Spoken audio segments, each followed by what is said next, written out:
Hello, everyone. I'm Becca, dietitian by trade, mom 24/7, wife from the start, and when there's a few extra hours in the day, you might find me hitting the trails or on horseback. And I'm Kara, a therapist to women, a mom to a boy, an entrepreneur, mountain junkie, and a postpartum runner.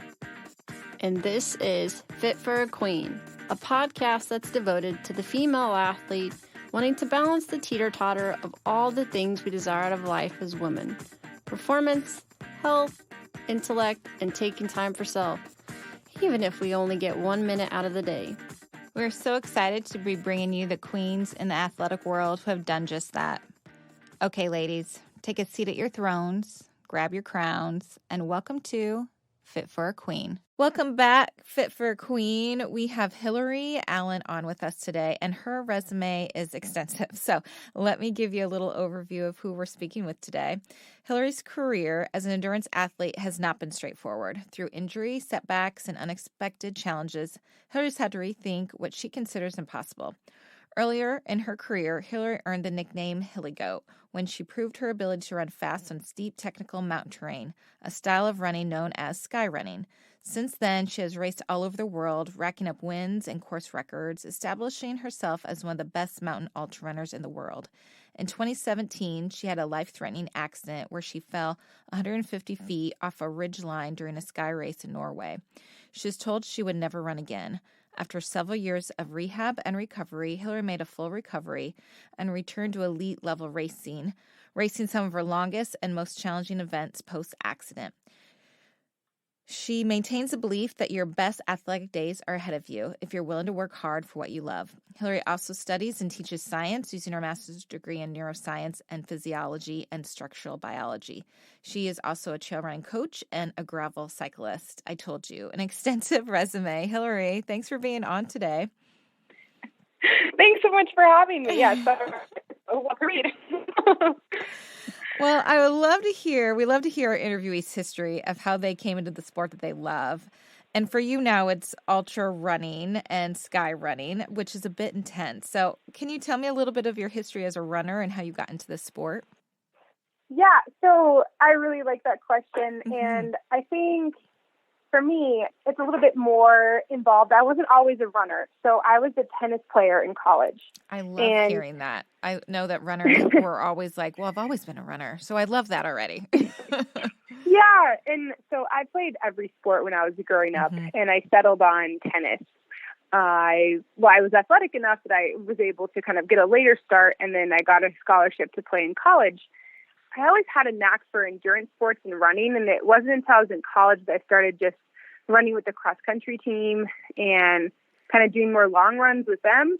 And then after college, I graduated, and I was going to do graduate school. And I was still pretty devoted to tennis and trying to play in open-level tournaments, but it became too time-crunched when I was in graduate school. And so I kind of just stumbled upon running, this, running group that met at 5:30 in the morning on, a couple days a week before I had to be into lab early. And I would just run with these ladies, and they were, in their early 50s, and just a really welcoming group. They were, Olympic trial marathoners in the 80s. And so they had been running their whole lives. Wow. They've been running with each other for, 20 plus years. And so I got introduced to running just, I think, for the love of sport and for, just this group of ladies that just were so devoted to something that they love that they kind of shaped their life around it and their careers. One of these women, Janie Day, she ended up training me for my first marathon while I was in graduate school. And every Sunday was my recovery run, and that was on the trails. And after I ran my first marathon, I realized that my favorite run of the week was that trail run. Yeah. And then after I kind of had another goal to break 3 hours on the road. So after I did that, I was just kind of all in at the world of trail running. And, I was still, in graduate school, and I'm a scientist, so I'm very curious. And the curiosity was just kind of sparked in the world of trails. And I just got really curious about what I could do, where I could go, the places that I could see. And yeah, that's kind of what it prompted me to do trails. And then somehow by accident, I got into this style of trail running that was called Skyrunning. Mm-hmm. And it was just kind of steeper terrain. But yeah, and then I just kind of got hooked, and it was a great way for me to explore the world, like the physical world. And, I felt like I could be curious in a scientific way about that, but then also curious about my physical body and how I could push it in different ways.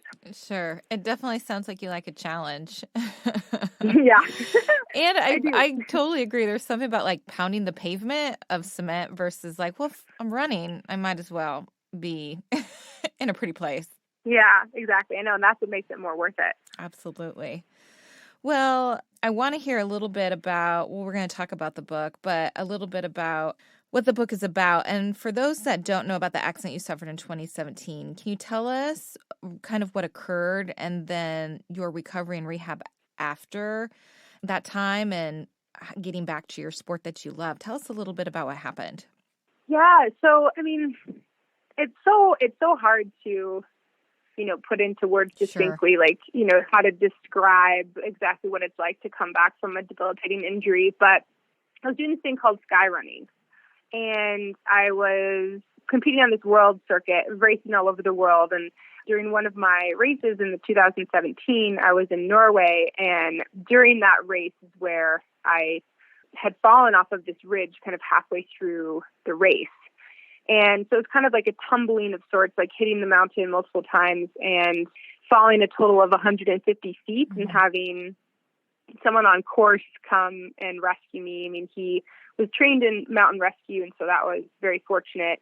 Then having a helicopter rescue taking me to the hospital, and then counting the injuries that I had. And, they were quite severe. I went from, being the fittest I had ever been to not being able to walk and needing assistance for everything. Mm-hmm. And I had broken 14 bones in total. Both arms, had broken several ribs, I think 5 in total. I'd broken my back, both feet. My ankles were, twisted very badly. And I couldn't walk. I needed help. I needed a wheelchair. And so to kind of my whole recovery story from that moment forward, it was just, finding motivation every day to just keep going in my new normal where, before I had, as active people and as athletes, you're planning your year based on training blocks and these goals and these races that you have. And now my life was kind of put down to a magnifying glass of like, please just get through this hour, because I was in so much pain, or I just needed help, doing daily things like, just imagine, just a normal thing. If you have to go to the bathroom in the middle of the night and you can't walk, it's a whole nother kind of just mountain to climb to be able to just do that.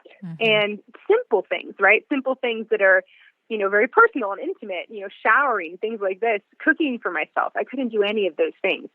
And, it was, of course, that's kind of focusing more on the physical thing, but it's more of the emotional toll that brings about, but then also compounded with being separated from something that I truly loved. Yeah. And that's running, and something that made me feel so alive. And that's, being outside and moving my body and, not knowing if that was something I could do again. Yeah, absolutely. What a little was your mindset coming back in terms of, I am going to run again, prove them wrong, get back to my sport, or that being so big, I just need to focus on daily living, and sort of where did your brain go that helped, or that you had to like break it down or make it big? Yeah. So I had to break it down. I had to take it into small digestible chunks. For me, something I kind of tried to figure, okay, what works in these like ultramarathon races for me is if I am having a low moment, I take it one step at a time. Because to me, that means I'm going to reach the summit sooner or later. Yeah. It just might take a while to get there. And so in my recovery, I had to, like, on certain days that were really hard, I had to take it, a minute at a time, an hour at a time, just very small digestible chunks. And for me, instead of thinking about, oh my gosh, will I ever be able to run again? Because that seems so far off. I tried to, take it down to a day at a time and say, what could I do today that will help me in my recovery? I was feeling tired, maybe that meant I took some time for having some self-care. If that meant doing these really boring PT exercises, then I would, do that. I have this picture, this visualization thing in my mind of building a house. I grew up in a brick house, like a ranch style house in Colorado. And, when you look at the house, it looks so pretty and put together and neat with all these bricks laid in there. But if you, do a magnifying glass and you look at each individual brick, they're not all perfect. They're chipped. Some of them have a little crack in them. But if you put them next to one another, it's like the composite, structure, like that makes them stronger together. And so I pictured my recovery as, one day would be like one brick that I was laying in this foundation of a house that I couldn't really see the type of the house that I was building yet, but I knew that I was laying a strong foundation and that every single day, every single brick that I laid was contributing to this bigger picture, contributing to this strong house. And so on days that are really hard and I felt like I had no motivation, that was what helped me to keep moving forward, that I had to keep building this house. Yeah. I love that sort of guided imagery of something to hold on to as you're going forward with that. So how long did it take you to build the house? How long was that recovery? In many ways, I think it's still happening. Sure. I'm definitely changed now. My body, physically, emotionally, I'm I'm a different person. And I guess if you count from like the next race that I had, it was actually only 10 months later. Mm-hmm. But then I think I'm constantly changing and evolving. I think I'm still building that house. And, I've had several injuries since the accident because of, my changed biomechanics. Sure. So I kind of think about it as like a remodeling. And I like that. Okay. Like now I'm now I'm adding something else to this house. Yeah, right. Yeah. But trying to view it as not just like a negative thing. Yeah. It's more of just a positive, change is good. It's the only way that, growth can happen. Mm-hmm. And I think so many athletes having to do that with whatever's going from an injury to a life change, right? Like how do we transition just as an aging athlete, right, of our body and expectations of self. So I reached out to you after I was on our Instagram for our podcast, and I wanted to know who people wanted to hear from. And I heard so many people back that they wanted us to talk to you. They were loving your book that you had out. So everyone's excited to read your book and get you on the podcast here. So I would love to talk a little bit about your book. It's called Out and Back, A Runner's Story of Survival Against All Odds. And they can get it now. So how was the process of writing the book and like going back in time and having to reprocess it a bit? How was that experience for you?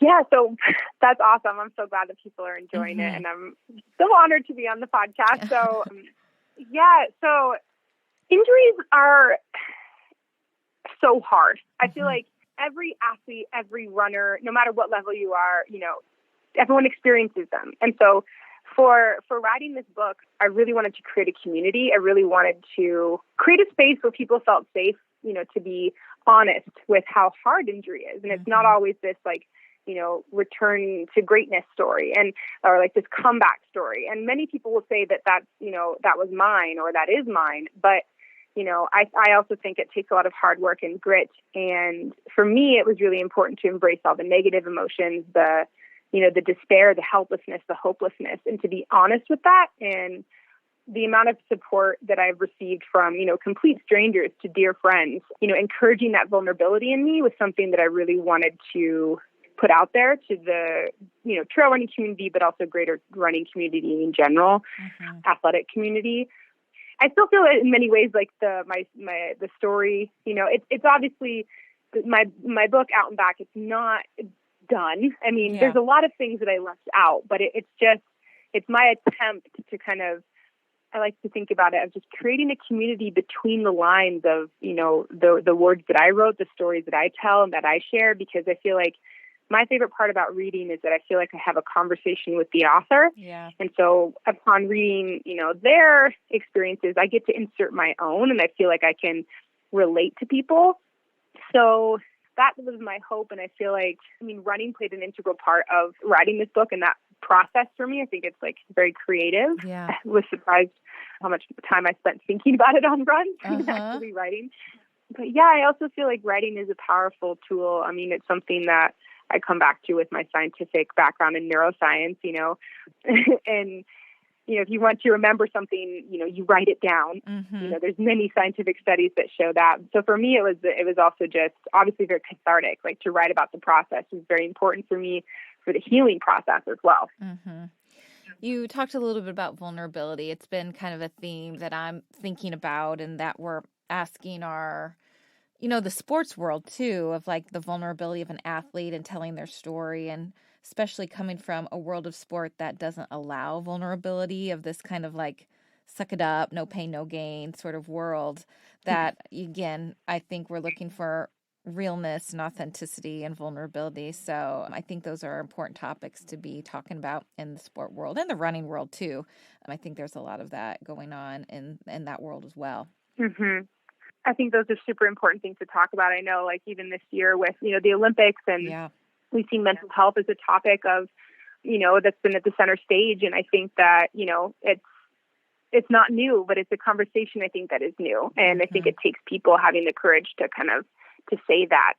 It's a huge passion of mine. And it's, you know, it's kind of ironic, you know, since coming from a neuroscience background, but actually practicing it in real life and trauma recovery and, you know, dealing with self-worth and, you know, what's having that tied up in athletic performance and all these things. It's really important topics to talk about. So yeah, I'm hoping it can encourage those conversations. Absolutely. Well, Becca and I have worked with athletes over the years that have experienced repetitive injuries or disappointments in their career that are heartbreaking. So if anyone's listening that's in kind of a hard place or going through that in sport, what would be some advice that you would pass along to the listeners that are in this place right now? Yes. So, I mean, first of all, you're not alone. And although it might seem impossible, it is possible. And I think the one thing that I learned from all of this is that, and I'll say this with like a global you, is that you're stronger than you think you are. And that these hardships are opportunities for you to discover that strength.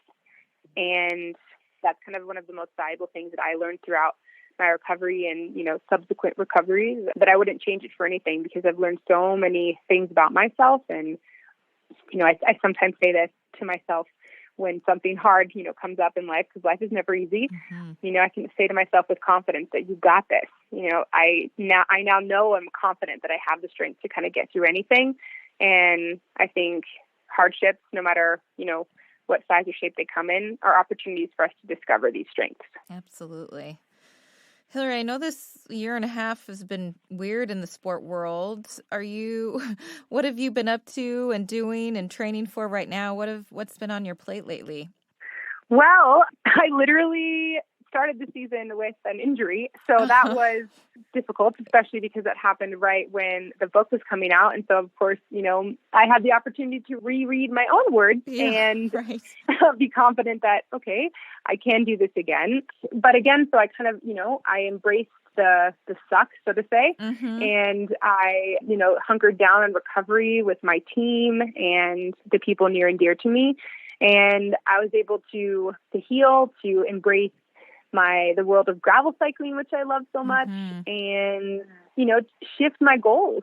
I had one of the most fun summers I've had in a long time. I tried sports that I never thought I would try again. I tried bike packing, so like mountain biking. I got to combine different sports. I got to, you know, lean into different relationships.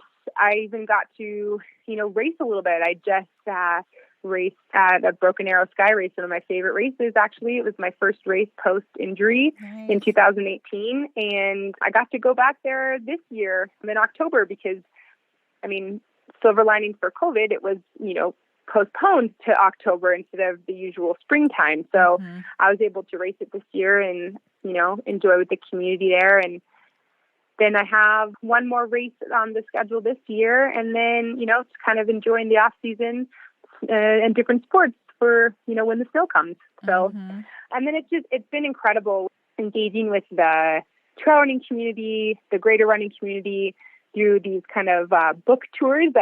kind of embraced the pandemic and went on a road trip and had kind of an unconventional book tour. So I toured around in my van and, was up in the Pacific Northwest, in Utah and Idaho, and down in California, stopping at different events along the way and races. It was so much fun. I really love road trips, and it was a really cool way to combine like a book tour and all of that. A book tour road trip sounds amazing. Yeah. Well, you are sounding busy, and we love to end every interview asking our interviewees how they live out the FIT philosophy of how you balance performance, health, intellect, and taking time for self in this kind of crazy busy world. So how have you been figuring out how to do it? Well, it's sometimes a moving target, and I love this question because it is. I feel like it's such a constant balancing act, and how I like to think about it is every week isn't going to look the same. I like to think about it as priority versus sacrifice. And instead of thinking that I'm sacrificing something because I have all of these goals and have all of these things that I want to accomplish or fit into a day, I just think about, I label them as a priority. And if something is really important to me, then I make sure that I do it. And, whether that's on one day I have a workout, so I'm prioritizing that. I'm prioritizing good sleep, good rest, good nutrition. So then I can, execute that, and then the rest of the things I have to do. Versus like on a rest day, I'm really going to prioritize, obviously the things I mentioned, sleep, rest, and taking care of myself. Journaling, that's still something that's very important for my mental health. I like to think of things that are important to me as prioritizing them versus sacrificing things, because that puts more of a positive spin on it. And I have a lot of things I want to accomplish, and if they're all priorities of mine, then I'll find time in my day to do them. I really like that advice. Just thinking of it a different way gives it more power too. That's awesome. Yeah. Well, Hillary, thanks for being on. I know your book is going to be a great resource for so many athletes out there. And again, thanks for being on and talking about it with us today. Thank you so much for having me. All right, Hillary, take care. Okay, bye. Bye. Today's episode is brought to you by yours truly. I'm excited to announce the releasing of my book, Finding Your Sweet Spot in Sport, Avoiding Relative Energy Deficit in Sport, also known as RED-S, by optimizing your energy balance. Be sure to follow me on social media or go to my website, www.beccamccombel.com. Bye, Queens. For additional information on today's topic and guests, follow us on Facebook, Twitter, and Instagram at Fit for a Queen. And hashtag Fit for a Queen. Don't forget to rate us on iTunes. We can't wait for you to join us next time on Fit for a Queen. Bye, Queens.